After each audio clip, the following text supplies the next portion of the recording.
I'm Steve. I'm Ellen. I'm Julie. And you're watching Word of Mouth.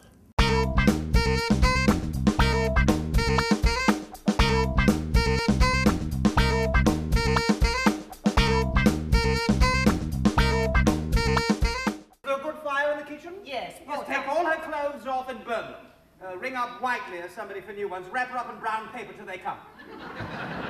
You know, gentlemen, you're not. Talk of such things.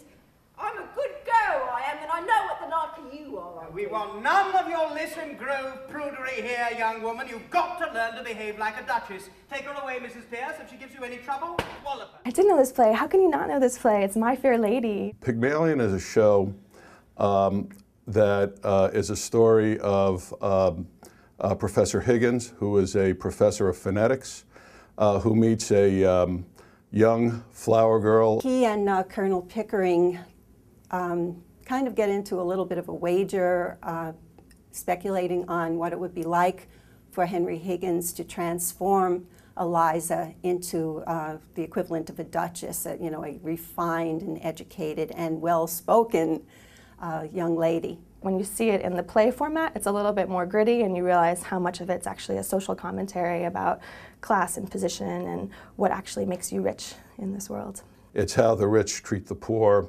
It's how people of standing treat people of lesser standing. I would call it a classical production. It wasn't updated. It really was very true to its original self. The show was marvelous. I thought it was wonderful. I thought the acting was great. Claire Danes is a beautiful, smart actress.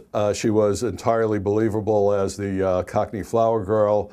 She was entirely believable at the end when she turns into a proper English lady. I thought Claire Danes was wonderful. I think she just captured everything that you would want in Eliza. She had determination and fierceness and kind of street smarts. It's her name, it's her face on the playbill, it's her name everywhere. Everyone's touting Claire Danes, Claire Danes. So you kind of almost think, God, like the ego that's going on here, you kind of maybe want it to fail a little bit. But she was so good. She was really good, and I think she carried the play in a lot of moments. The star of the show is Jefferson Mays, who plays Professor Higgins.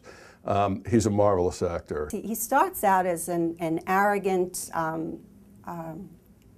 precious, uncaring person, and by the fifth act he's kind of transformed into a neurotic twit, which doesn't sound like a very good transformation, but it actually enables him to show whatever level of humanity he is able to achieve. Jefferson Mays can play any part he sets his mind to. That's how good he is. He is absolutely a marvelous actor. He is one of Broadway's best. But I thought he did a really good job. I was just kind of hoping that he would have been a little more dashing and a little more suave, I mean, he played up the immature side a little bit too much, I think, to the point where towards the end of the play, you want this tension to build between Eliza and Henry. There isn't a sexual element here.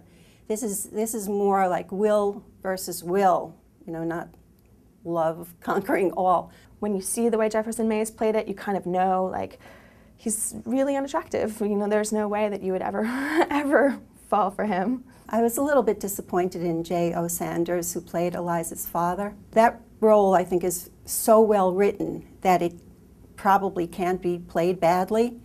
And I don't know exactly what element I was looking for in his performance, but there was something a little bit of a letdown. J.O. Sanders was marvelous.